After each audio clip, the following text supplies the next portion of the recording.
பாடங்களுக்கு மாணவர்கள் விடைத்தாள் நகல் கோரி விண்ணப்பிக்கின்றார்கள் என்ற விவரங்களை இணையதளத்தில் பதிவு செய்தவுடன் எந்த இதுல சலான் கிரியேஷன் பேமெண்ட்ஸ்ல அதை அப்படியே கொடுத்துட்டு நெக்ஸ்ட் ஸ்டெப் 3 பார்த்துட்டோன்னா என்டர் இந்த இதுல என்டர் டிஜிஇ ஸ்கூல் கோடு அதுல okay 12th standard students and boys and girls welcome to கைமேக் எஜுகேஷன் அனைத்து ஆசிரியர்களுக்கும் வணக்கம். ஓகே, என்ன பார்க்க போறோம்னு அப்டேட்ஸ் இந்த ஸ்கேன் காப்பி, அதாவது பேப்பர் ரீவேல்யூஷன் அப்டேட் தான் 12th பார்க்க போறோம். அது எவ்வளவு அமௌண்ட், பேப்பர் நீங்க எப்படி டவுன்லோட் பண்ணணும், அப்புறம் டீச்சர்ஸ் சைன் வாங்கிட்டு எப்படி பேப்பர் கரெக்ஷன்ஸ் எந்த டேட்ல இருந்து நீங்க டவுன்லோட் பண்ண ஆரம்பிச்சு எந்த டேட்டுக்குள்ள நீங்க ஃபினிஷ் பண்ணணும், அது ஒவ்வொரு பேப்பருக்கு அமௌண்ட் எவ்வளவு அப்படின்ற ஃபுல் டீடைல்ஸ் எல்லாமே நம்ம இந்த வீடியோல பார்க்க போறோம். ஸோ தயவு செய்து பாத்துட்டீங்கன்னா இப்போ ஒரு பேப்பருக்கு பார்த்தீங்கன்னா 275 rupees சொல்லியிருக்காங்க. அப்படின்றத ஃபுல் வீடியோ ஸ்கிப் பண்ணாம பாருங்க, டீடைல்ஸா நான் சொல்லியிருக்கிறேன். முடிஞ்சளவு இந்த வீடியோ உங்க ஃப்ரெண்ட்ஸுக்கு ஷேர் பண்ணுங்க. உங்களோட மார்க் நீங்க இதற்கு எடுத்திருப்பீங்க, எவ்வளவு மார்க்ஸ் அப்படின்றது எனக்கு மறக்காம கமெண்ட் பாக்ஸ்ல மென்ஷன் பண்ணுங்க. அண்ட் தென் இந்த பேப்பர் ஸ்கேன் காப்பி வாங்கின உடனே ஏதாவது டவுட்ஸ் கேஸ் இருந்தது அப்படின்ற பட்சத்துல இந்த நம்பர்ல எனக்கு மெசேஜ் பண்ணுங்க. உங்களுக்கு நான் அதை அப்டேட் பண்ணிட்டு நம்ம டீச்சர் சர்க்கிள்ஸ்ல உங்களுக்கு நான் அப்டேட் பண்ணிட்டு கூட உங்களுக்கு நான் சொல்றேன். ஓகேவா? வீடியோக்குள்ள போலாமா? அதாவது பாத்துட்டீங்கன்னா இன்னைக்கு காலையில 8/5/2025 மார்னிங் 9 o'clock பாத்துட்டீங்கன்னா ரிசல்ட் வந்து அனௌன்ஸ் பண்றாங்க. எல்லாத்துக்கும் தெரிஞ்ச விஷயம் தான். ஓகேவா? நெக்ஸ்ட் நீ என்னால என்ன பண்ணுவீங்கன்னா பேப்பர் எப்படி நம்ம டவுன்லோட் பண்ணிட்டு எப்படி ரீவல்யூஷன் அப்டேட் பண்றது, அந்த அப்டேட்ஸ் தான் பார்க்க போறோம். ஓகேங்களா? ஓகே. விரும்பினால், அதாவது தேர்வு எழுதியோர் விடைத்தாள் நகல் கோரி விண்ணப்பிக்க விரும்பினால் 13/5/2025 செவ்வாய்க்கிழமை காலை 11 மணி முதல் 17/5/2025 சனிக்கிழமை மாலை 5 மணி வரை விண்ணப்பிக்க கால அவகாசம் வழங்கப்பட்டது. அதாவது 13ல இருந்து 17 வரைக்கும் இந்த இன்பிட்வீன் டேஸுக்குள்ள நீங்க பேப்பர் ரீவல்யூஷன் வந்து இந்த டேட்ல நீங்க வந்து அப்டேட் பண்ணிக்கலாம். ஓகே, இந்த டைமிங் தான். ஸோ உங்க டீச்சர்ஸ் சொன்னாலே அவங்க பண்ணிடுவாங்க. உங்க டீச்சர்ஸ்ட நீங்க போய் சொல்லணும், இந்த பேப்பர்ல எனக்கு இதை அப்டேட் பண்ணணும் மேம் அப்படின்னு கேட்டீங்கன்னா அவங்க வந்து அப்டேட் பண்ணி இந்த டைமிங் இந்த டைமிங்குள்ள பண்ணிடுவாங்க, இந்த டேட்டுக்குள்ள. ஓகேவா?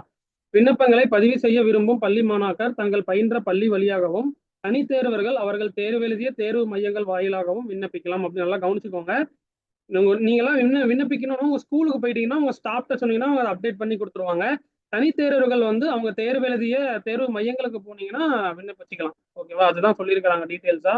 ஓகேவா? நெக்ஸ்ட் பாத்துட்டீங்கன்னா ஒவ்வொரு பள்ளிக்கும் ஏற்கனவே வழங்கப்பட்டுள்ள யூசர் ஐடி பாஸ்வேர்டை பயன்படுத்தவும் கீழ் கொடுக்கப்பட்டுள்ள அறிவுரைகளை பின்பற்றி ஃபுல் டீடைல்ஸ் பார்த்துக்கோங்க அப்படின்னு சொல்லியிருக்காங்க. அதையும் நம்ம ஃபுல்லா பார்த்துருவோம். ஸோ இது டீச்சர்ஸுக்கு ஃபுல்லா தெரிஞ்சிருக்கும். ஸோ இதன்படி நீங்க இதை டவுன்லோட் பண்ணிக்கோங்க. ஸ்கேன் காப்பி வந்து இந்த வெப்சைட்ல www.dgetn.government.in இந்த வெப்சைட்ல போயிட்டு click to access to online portal என்ற வாசகத்தினை கிளிக் செய்து திரையில் தோன்றும் HSC examination 2025 scan application for registration இதை நீங்க கொடுத்துட்டு இதுல யூசர் நேம் பாஸ்வேர்டு அப்டேட் பண்ணிட்டு HSC second year 2025 scan copy application or HSC first year arrear அப்படின்ற கொஸ்டின்ஸ் இருக்கும். அதில் ரெண்டு நீங்க அப்டேட் பண்ணிட்டு ஸ்கேன் காப்பியை கிளிக் பண்ணிட்டு திரையில் தோன்றும் விண்ணப்ப படிவத்தினை பதிவிறக்கம் செய்து தேவைப்படும் நகல்களை எடுத்துக்கொள்ள வேண்டும் அப்படின்னு சொல்லியிருக்காங்க. அதை டவுன்லோட் பண்ணிட்டு உங்க தேர்வர்களுக்கு வழங்க வேண்டும் சொல்லியிருக்காங்க. ஓகேங்களா? மாணவர்கள் விடைத்தாள் நகல் கோரி விண்ணப்பிக்கும் வரும்போது அன்னாரிடம் ஒரு படிவத்தை அளிக்க வேண்டும். அதில் எந்தெந்த பாடங்களுக்கு நல்லா கவனிச்சுக்கோங்க. மாணவர்கள் விடைத்தாள் நகல் கோரி விண்ணப்பிக்க வரும் பொழுது அன்னார் ஒரு படிவத்தை அளிக்க வேண்டும். அதில் எந்தெந்த பாடங்களுக்கு விடைத்தாள் நகல் தேவை என்ற விவரங்களை மாணவர்கள் பூர்த்தி செய்ய அறிவித்து படிவத்தினை பெற்றுக்கொள்ள வேண்டும். இது ரொம்ப ரொம்ப இம்பார்ட்டன்ட் நோட்ஸ், டீச்சர்ஸ் பார்த்துக்கோங்க. விடைத்தாள் நகல் தொகையினை பணமாகவோ பெற்றுக்கொள்ள வேண்டும். விடைத்தாள் நகல் அதாவது காப்பி ஆஃப் ஆன்சர் ஸ்கிரிப்ட், ஒரு ஷீட் ஒரு பேப்பருக்கு, அதாவது ஒரு ஆன்சர் கீக்கு பார்த்துட்டீங்கன்னா 275 சொல்லியிருக்காங்க. ஒரு பேப்பருக்கு பாடம் ஒவ்வொன்றுக்கும் 275 rupees சொல்லியிருக்காங்க. விடைத்தாள் நகல் கோரி விண்ணப்பிக்கும் பாடங்களுக்கு தற்பொழுது மறுகூட்டலோ அல்லது மதிப்பீட்டிற்கோ விண்ணப்பிக்க இயலாதுன்னு சொல்லியிருக்காங்க. விடைத்தாள் நகல் பெற்ற பின்னரே மதிப்பெண் நீங்க வந்து விடைத்தாள் வாங்கணும்னா கையில நீங்க வாங்கிடணும். வாங்கினதுக்கு அப்புறம் தான் மதிப்பெண் மறுகூட்டலுக்கோ மறு மதிப்பீட்டலுக்கோ விண்ணப்பிக்க வழங்க வாய்ப்பு அப்படின்னு சொல்லியிருக்காங்க. வாய்ப்பு வழங்கப்படும் சொல்லியிருக்காங்க. விடைத்தாள் நகல் கோரி பள்ளிகள் தேர்வு மையங்களில் விண்ணப்பிக்கும் மாணவர்கள் அதன் பிறகு விடைத்தாள் நகல் பதிவிறக்கம் செய்வது, மறுகூட்டல் மறு மதிப்பீட்டிற்கு விண்ணப்பிப்பது தொடர்பான விவரங்களை அரசு தேர்வுத்துறையால் வெளியிடப்படும் அப்படின்னு சொல்லி இது நீங்க அப்டேட் பண்ணணும். அது எப்போ உங்களுக்கு நீங்க டவுன்லோட் பண்ணுன்றது அது அப்டேட்ஸ் வரும்னு சொல்லியிருக்காங்க. ஓகேங்களா? எக்காரணம் கொண்டும் பள்ளிகள் தேர்வு மையங்கள் அணுக வேண்டாம் என்பதை விண்ணப்பிக்கும் மாணாக்கர் பெற்றோர்களுக்கு அறிவுறுத்த வேண்டும் அப்படின்னு சொல்லியிருக்காங்க. அது கவர்மெண்ட்ல அது அடுத்த அபிஷியலா வரும், எப்போ உங்களுக்கு அந்த பேப்பர் ஷீட் வரும் அப்படின்றது. மாணவர்களிடமிருந்து பூர்த்தி செய்த படிவத்தை கட்டணத் தொகையையும் பெற்றவுடன் இணையத்தில் விவரங்களை பதிவேற்றம் செய்ய வேண்டும் அப்படின்னு சொல்லியிருக்காங்க. டீச்சர்ஸ் நோட் பண்ணிக்கோங்க, இது உங்களுக்கு அட்லீஸ்ட் தெரியும், இதனால பசங்க பார்த்துக்கோங்க. எந்தெந்த பாடங்களுக்கு மாணவர்கள் விடைத்தாள் நகல் கோரி விண்ணப்பிக்கின்றார்கள் என்ற விவரங்களை இணையதளத்தில் பதிவு செய்தவுடன் மாணவர் அளித்த விண்ணப்ப படிவத்தோட விவரங்களை மீண்டும் சரிபார்த்து பின்னரே சப்மிட் கொடுக்க வேண்டும் அப்படின்னு சொல்லியிருக்காங்க. ஓகேங்களா? ஸோ இந்த டீட்டெயில்ஸும் உங்களுக்கு ஆல்ரெடி தெரிஞ்சிருக்கும். சப்மிட் செய்தவுடன் விண்ணப்ப எண், பதிவெண், விண்ணப்பித்த பாடங்கள், செலுத்த வேண்டிய தொகை ஆகியவை குறிப்பிட்ட ஒப்புகை சீட்டு அக்னாலேஜ்மெண்ட் பிரிண்ட் ஆகி வரும். அந்த ஒப்புகை சீட்டில் கையொப்பம் மற்றும் பள்ளியின் முத்திரையிட்டு மாணவர்கள் அளிக்க வேண்டும் அப்படின்னு சொல்லியிருக்காங்க. தேர்வர்கள் தமக்கு வேண்டாத பாடத்தினை விண்ணப்பிக்கும் தவறுகளாக பதிவு செய்யப்பட்டு விட்டதாகவும் அதன் பின்னர் பதிப்பிடாத வேறு பாடத்திற்கும் விடைத்தாள் நகல் வழங்குமாறு விவேக்கத்தில் வந்து கோரும் நிகழ்வுகளை தங்களது கவனமாக செயல்பாடுகளும் தவிர்க்க வேண்டும். அதாவது நான் அப்டேட் பண்ண உடனே இல்ல இந்த பேப்பருக்கு நான் அப்டேட் பண்ணல, வேற எதுக்கு நான் அப்டேட் பண்ணணும்னு நினைச்சேன், அதெல்லாம் நீங்க வந்து தவிர்க்க வேண்டும் சொல்றாங்க. அவ்வாறு நிகழ்வுகள் நிகழும் பட்சத்தில் சம்பந்தப்பட்ட தலைமை ஆசிரியர்கள் மீது துறை வாரியான நடவடிக்கை மேற்கொள்ளப்படும். ஸோ அந்த இதுக்கு நம்ம எஸ்டிஎன்ஸ் லெவலுக்கு போக வேண்டாம். ஓகேங்களா. ஒவ்வொரு நாளும் பணி முடிந்தவுடன் daily summary report, daily detail report இவ்விரண்டிற்கும் கிளிக் செய்தால் அன்றைய தினம் பதிவு செய்த விவரங்கள் தங்களுக்கு கிடைக்கும் அப்படின்னு சொல்லியிருக்காங்க. ஓகேங்களா.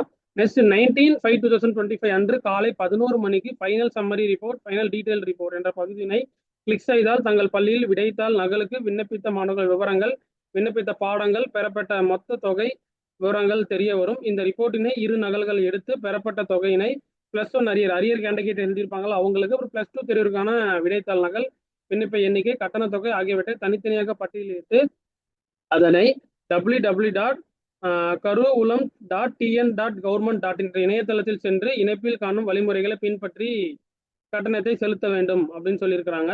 ஓகேங்களா. ஸோ இந்த டீட்டெயில்ஸ்லாம் ஃபுல்லாக அப்படியே பார்த்துக்கோங்க. ஸோ இதுதான் சொல்லியிருக்காங்க.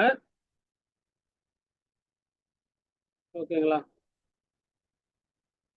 ஓகே. அனைத்து உதவி இயக்குநர்களும் பேமெண்ட் ரெசிப்ட் மற்றும் விண்ணப்பங்களை ஒப்பிட்டு அதன் அறிக்கைகளை 23/5/2023க்குள் துணை இயக்குனர் பொது அவர்களிடம் பெயர் முறைகளுக்கு பதிவஞ்சல் அனுப்பி வைக்குமாறு கேட்டுக்கொள்ளப்படுகிறது அப்படின்னு சொல்லியிருக்காங்க. ஓகேங்களா. ஸோ அதை பற்றி தான் ஃபுல் டீட்டெயில்ஸ் இருக்குது. ஸோ எப்படிலாம் பண்ணணும் அப்படின்ற அப்டேட்ஸு. ஸ்டெப் 2 எந்த இதில் சலான் கிரியேஷன் பேமெண்ட்ஸில் அதை அப்படியே கொடுத்துட்டு நெக்ஸ்ட் ஸ்டெப் 3 பார்த்துட்டோன்னா இந்த இதில் என்டர் டிஜி ஸ்கூல் கோடு அதில் நீங்கள் கொடுத்துக்கணும். கொடுத்துட்டு பார்த்துட்டிங்கன்னா இந்த இடத்துல என்டர் கரண்ட் டேட், எந்த இடத்துல கரண்ட் டேட் அப்டேட் பண்ணணும் அப்படின்றத பார்த்துட்டு நெக்ஸ்ட் பார்த்துட்டிங்கன்னா பிஏஓ சென்னை சவுத்து, அப்புறம் டிபார்ட்மெண்ட் ரிசீவிங் கோட், அந்த கோர்ஸ்லாம் எதெல்லாம் இப்போ பிஏஓனா இந்த இடத்துல அப்டேட் பண்ணணும், டைரக்டர் ஆஃப் கவர்மெண்ட் எக்ஸாம்ஸும் இந்த இடத்துல அப்டேட் பண்ணணும், அக்கௌண்ட் ஆஃபீஸர்னா இந்த இடத்துல அப்டேட் பண்ணணும். ஸோ இதெல்லாம் பார்த்துக்கோங்க. நெக்ஸ்ட் ஓடிபி இந்த இடத்துல வரும் நீங்கள் அப்டேட் பண்ண உடனே. அப்புறம் copy scan of fee payment இந்த இடத்துல அப்டேட் பண்ணணும். என்டர் ஃபீஸ் அமௌண்ட் இதில் நீங்கள் அப்டேட் பண்ணணும். ஸ்கூல் கோடு இதில் அப்டேட் பண்ணிக்கோங்க. ஸ்கேன், அதாவது 12th ஒரு பேப்பருக்கான ஸ்கேன் ஃபீஸ் இதில் அப்டேட் பண்ணிக்கோங்க. அப்புறம் ஹெட் ஆஃப் த அக்கௌண்ட் இந்த டீட்டெயில்ஸ் இதில் போட்டுக்கோங்க. நெக்ஸ்ட் வந்து பார்த்துட்டிங்கன்னா select below option for payment, இந்த இதை select payment gateway bank, select online for payment, அதாவது ஆன்லைன் பேமெண்ட்னு சொல்லியிருக்காங்க, அந்த இதை பார்த்துக்கோங்க. அப்புறம் ஸ்க்ரீன் வில் பி அப்பியர், இந்த மாதிரி தான் உங்களுக்கு ஓப்பன் ஆகும். எந்த பேமெண்ட்ஸில் நீங்கள் செலக்டில் கன்வீனியன்ட்டாக உங்களுக்கு இருக்குதோ அதில் நீங்கள் கன்வீனியன்ட்டாக அது கொடுத்துக்கோங்க. எஸ்பிஐனா எஸ்பிஐ உங்களுக்கு வரும். கொடுத்துட்டு கன்ஃபார்ம் அப்படின்றத அப்டேட் பண்ணிக்கோங்க. பண்ணிட்டீங்கன்னா உங்களுக்கு ஆஃப்டர் கம்ப்ளீஷன் சக்ஸஸ்ஃபுல்லின்னு வந்தோடனே உங்களுக்கு இந்த இடத்துல டவுன்லோட் சலான் அப்படின்னு வராது. நீங்கள் டவுன்லோட் சலான் பண்ணிக்கோங்க. முடிச்சிட்டிங்கன்னா உங்களுக்கு இந்த மாதிரி உங்களுக்கு வந்துடும் paid challan of downloaded sheet அப்படின்னு உங்களுக்கு வந்துடும். வந்தோடனே இதில் சக்ஸஸ் அப்படின்னு வந்தோடனே நீங்கள் சப்போர்ட்டிங் டாக்குமெண்ட் பண்ணிக்கலாம். ஓகேங்களா. ஸோ இதன்படி நீங்கள் paper scan copy teachers download பண்ணிட்டு உங்கள் ஸ்டூடெண்ட்ஸுக்கு நீங்கள் கொடுத்துக்கலாம். ஸோ இந்த வீடியோ மறக்காமல் ஃப்ரெண்ட்ஸுக்கு ஸ்டூடெண்ட்ஸ் ஷேர் பண்ணிக்கோங்க. டீச்சர்ஸ் பார்த்துட்டு இருந்தீங்கன்னா உங்களோட ஸ்டூடெண்ட்ஸுக்கு மறக்காமல் ஷேர் பண்ணிக்கோங்க. டெஃபினட்டாக யூஸ்ஃபுல்லாக இருக்கும். ஸோ அடுத்தடுத்த அப்டேட்ஸ் நம்ம சேனலில் வரும், வர அப்டேட் பண்ணுறேன். Thank you all.